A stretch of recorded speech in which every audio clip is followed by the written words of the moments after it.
जय हिंद, जय भारत दोस्तों। मैं पुष्पेंद्र गौड़ पुनः आप सभी का स्वागत करता हूं मेरी चैनल गणित की चौपाल पर। दोस्तों, आज हम कक्षा 10वीं का विषय विज्ञान परावर्तन एवं अपवर्तन हमारा अध्याय लगातार जारी था। पिछले वीडियो में हम लेंस के बारे में जानकारी, उसका आवर्धन, लेंस का सूत्र और लेंस की क्षमता, इसके बारे में हम पढ़ चुके थे। अब आप लोग जो सबसे ज़्यादा डरते हैं वो डरते हैं गणितीय सवालों से, जो फिजिक्स से जुड़े हुए हैं या लेंस से जुड़े हुए हैं। या आज हम उन सवालों को हल करेंगे और समझेंगे कि इनको हल कैसे किया जाता है। तो मैंने लेंस से अपवर्तन से संबंधित उदाहरण लिया है 10.3। तो इसमें जो है अवतल लेंस की फोकस दूरी 15 सेंटीमीटर। तो हमारे पास जो लेंस है वो है अवतल लेंस। इसकी दी हुई हमें फोकस दूरी तो लिख लेते हैं हम 15 सेंटीमीटर। चिन्ह क्या लगेगा उसको अभी हम देख लेंगे। बिंब को कितनी दूरी पर रखें? बिंब मतलब वस्तु, जिससे कि 10 सेंटीमीटर दूरी पर प्रतिबिंब बने। तो 10 सेंटीमीटर से दूरी पर प्रतिबिंब बने तो उसको हमने 10 लिख लिया। और u बराबर हमें ज्ञात करना है, मतलब वस्तु की दूरी हमें ज्ञात करना है। लेंस द्वारा उत्पन्न आवर्धन भी ज्ञात करो, मतलब हमें m भी ज्ञात करना है। अब चिन्ह को समझने के लिए हमने चिन्ह परिपाटी में कहा था मैंने कि जो ग्राफी विधि से आप बिंदुओं को प्लॉट करते हैं, निर्देशांक ज्यामिति, उसके हिसाब से चले। इधर -x होता है, इधर प्लस होता है, इधर प्लस y होता है, इधर माइनस। ये आपका प्रकाशिक केंद्र हो गया और ये मेरा अवतल लेंस हो गया।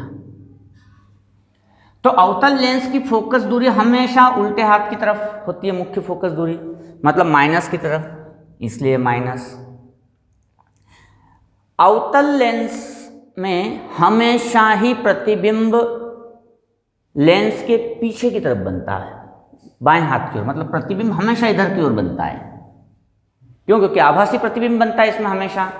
तो आभासी प्रतिबिंब हमेशा बनता है तो वो भी उल्टे हाथ की तरफ बाएं हाथ की ओर बनता है, इसलिए ये भी प्रतिबिंब की दूरी भी ऋणात्मक होगी। अब हमें u ज्ञात करना है और m ज्ञात करना है। तो अब हम लगाते हैं लेंस सूत्र। तो हमारा जो लेंस सूत्र है वो 1/f बराबर 1/v माइनस 1/u। अब f है मेरे पास -15, चिन्ह सहित रखना है हमें। 1/v है मेरे पास -10 माइनस 1/u। इसको हम इधर ले आए, 1/-15 इधर लाएंगे तो प्लस का हो जाएगा 1/10 बराबर -1/u। यहाँ पर हम एलसीएम लेते हैं दोस्तों, तो आता है एलसीएम 30 एलसीएम आया तो ये आ गया आपका -2 धन 3 बराबर ऋण 1/u। अब इससे हम आगे हल करते हैं तो ये मुझे मिलेगा ऋण 2 धन 3 मतलब 1/30 बराबर ऋण 1/u। दोनों को उल्टा कर दिया तो 30 बराबर ऋण u या ऋण 30 बराबर u। ये हो गई वस्तु की लेंस से दूरी। यहां पर ऋणात्मक चिन्ह इस बात को बताता है कि जो वस्तु है वो बाईं ओर रखी गई है, -x अक्ष की ओर। अब हमें निकालना है लेंस द्वारा उत्पन्न आवर्धन भी ज्ञात कीजिए। तो हम जानते हैं आवर्धन बराबर v/u। v मतलब प्रतिबिंब की दूरी -10, u हमारा आया था -30, माइनस माइनस तो ये आ गया 1/3। m अगर धनात्मक है तो इसका मतलब है प्रतिबिंब सीधा बनेगा, और 1/3 है मतलब वस्तु की जो ऊंचाई है उससे 1/3 गुना कम बनेगा। तो यहाँ m से ये निष्कर्ष निकलता है। आइए कुछ और उदाहरणों को देखते हैं। एक और उदाहरण है दोस्तों, उदाहरण 10.4। कोई 2.0 लंबा बिंब, मतलब वस्तु की हाइट दी है, तो वस्तु की हाइट है 2.0 सेंटीमीटर। 10 सेंटीमीटर फोकस दूरी के, ये 10 सेंटीमीटर किसी उत्तल लेंस के मुख्य अक्ष के लंबवत रखा है। बिंब की लेंस से दूरी 15 सेंटीमीटर है।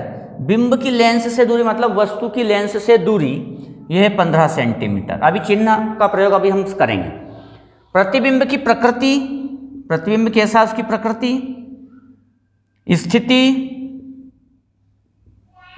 साइज और आवर्धन ज्ञात कीजिए। ठीक है, ये इतनी चीजें हमें ज्ञात करना है। अब दोस्तों हमारा जो लेंस है वो है उत्तल लेंस, तो हम थोड़ा सा चिन्ह परिपाटी के लिए ये हो गया उत्तल लेंस, ये -x हो गया, ये +x होता है, +y -y, ये प्रकाशिक केंद्र। अब दोस्तों हम जानते हैं कि जो उत्तल लेंस है उसकी फोकस दूरी दाहिनी ओर होती है, मतलब धन x अक्ष की ओर होती है, इसलिए फोकस दूरी तो धनात्मक हो जाएगी। वस्तु को हम हमेशा इस ओर रखते हैं, लेंस के बाईं ओर, इसलिए वस्तु की दूरी ऋणात्मक हो जाएगी। और वस्तु को हमने सीधा ही रखते हैं तो ये भी धनात्मक रहेगी। अब हम प्रयोग करेंगे हमारा सबसे पहले लेंस सूत्र। तो हमारा जो लेंस सूत्र है वो 1/f = 1/v - 1/u। f हमारे पास है, v हमारे पास नहीं है, लेकिन u हमारे पास है -15। अब हम इसको इस ओर ले आते हैं तो 1/10, ये ऋण नहीं हो जाएगा धन बटे -15, ये वाला -15 ऐसे रहेगा। लघुत्तम लिया तो आया 30, 10 से इसको भाग दिया 3 बार और 15 से इसको भाग दिया तो -2। तो 1/30 = 1/v, अर्थात v = -30 सेंटीमीटर। तो इसका मतलब ये हुआ दोस्तों, धनात्मक का मतलब ये हुआ कि दाहिनी ओर प्रतिबिंब बनेगा। दाहिनी ओर प्रतिबिंब बनने का मतलब ये है कि वास्तविक प्रतिबिंब बनेगा। तो इसकी जो प्रकृति हो गई वो हो गई वास्तविक। इसके बाद 30 सेंटीमीटर की दूरी पर बन रहा है। अब आपका फोकस है 10 सेंटीमीटर, तो वक्रता केंद्र हो जाएगा इसका दुगुना 20 सेंटीमीटर, और प्रतिबिंब बन रहा है 30 सेंटीमीटर पर, मतलब आपका वक्रता केंद्र के भी पीछे। देखो प्रतिबिंब की दूरी है 30 सेंटीमीटर, फोकस है 15 पर, फोकस है 10 पर, तो वक्रता केंद्र होगा 20 पर और प्रतिबिंब बन रहा है 30 पर, अर्थात इसकी जो स्थिति होगी C के पीछे। तो दोस्तों इससे यह भी निकल गया कि इसकी स्थिति क्या है और इसकी प्रकृति क्या है। तो इसकी प्रकृति वास्तविक है क्योंकि धनात्मक आंसर आ रहा है। अब हमें ज्ञात करना है इसकी साइज और आवर्धन, तो वो दोनों ही एक साथ निकल जाएंगे अगर हम आवर्धन का सूत्र का प्रयोग करते हैं। तो हम जानते हैं कि आवर्धन का सूत्र m बराबर होता है -h' बराबर h' बटे v बटे। अब h' हमें पता करना है, h' मतलब प्रतिबिंब की हाइट। h हमें दे रखा है 2, v अभी हमने निकाला था 30, और u है हमारा -15। तो 15 दूना 30 ऋण का, और उससे गुणा हो गया h' बराबर -4 सेंटीमीटर। तो दोस्तों ये आ गया, इसके आवर्धन क्षमता भी आ जाती है, और ऋण मतलब प्रतिबिंब उल्टा बनेगा, ऋणात्मक आवर्धन है मतलब उल्टा प्रतिबिंब बनेगा। और 4 सेंटीमीटर, तो वस्तु 2 सेंटीमीटर की है, प्रतिबिंब 4 सेंटीमीटर का है, इसका मतलब ये है कि 2 गुना लंबाई का प्रतिबिंब यहाँ पर बनता है। तो इससे आपके 2 निर्णय निकल जाते हैं कि प्रतिबिंब सीधा बनेगा या उल्टा बनेगा, और बड़ा बनेगा या छोटा बनेगा। तो इस प्रकार से प्रतिबिंब यहाँ पर वस्तु से बड़ा बनता है। तो ये सारे निर्णय चिन्ह परिपाटी से बहुत आसानी से आप निकाल सकते हैं। अब इस प्रकार के उदाहरणों को आप भली भांति समझ जाएं तो अभ्यास प्रश्नावली के इसी प्रकार के सवालों को आप आसानी से हल कर सकते हैं। दोस्तों, एक आपके अभ्यास प्रश्नावली का मैंने प्रश्न नंबर 16 लिया है। 16 प्रश्न है आपके अभ्यास प्रश्नावली का। उस लेंस की फोकस दूरी ज्ञात कीजिए जिसकी क्षमता 2.0 डायोप्टर है। क्षमता मतलब पावर, तो वो है -2.0 डी डायोप्टर है। तो यह किस प्रकार का लेंस है ये भी पता करना है। तो एक तो फोकस दूरी ज्ञात करना है, मतलब एफ ज्ञात करना है, और दूसरा हमें ज्ञात करना है लेंस का प्रकार। ये दो चीज़ें ज्ञात करना है। तो हम जानते हैं लेंस की क्षमता पावर बराबर होता है दोस्तों 1/f। इसकी फोकस दूरी होती है f। पावर हमें दिया है -2.0 बराबर 1/f। f को हम इधर ले आए, -2.0 को उधर पहुंचा दिया, तो हो गया 1/-2। इससे आपका आंसर आया f बराबर -0.5 मीटर, क्योंकि पावर में हमेशा फोकस दूरी को मीटर में ही लिया जाता है। तो दोस्तों, एक चीज़ तो हो गई कि इसकी जो फोकस दूरी है वो 0.5 मीटर है। अब यहाँ पर ऋणात्मक चिन्ह है, तो हम जानते हैं कि किसी एक लेंस की फोकस दूरी प्लस में आती है और एक की फोकस दूरी माइनस में ली जाती है। तो ऋणात्मक फोकस दूरी वाला जो लेंस है दोस्तों वो है अवतल लेंस। तो यहाँ पर ऋणात्मक फोकस दूरी से पता चलता है कि उपरोक्त लेंस अवतल लेंस है। तो ये चिन्हों से हमें पता चल जाता है कि यह कौन सा लेंस है। तो आपकी फोकस दूरी भी हो गई और लेंस का प्रकार भी हो गया। एक और सवाल है दोस्तों, ये जो सवाल है ये भी अभ्यास प्रश्नावली का है। अभ्यास प्रश्नावली का 17वां सवाल।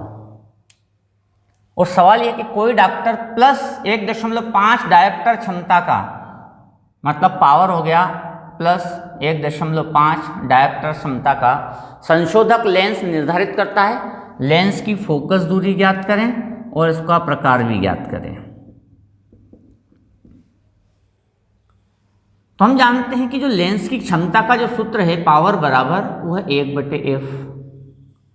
पावर आपको दिया है धनात्मक 1.5 1/f, अर्थात f बराबर हो गया 1/1.5।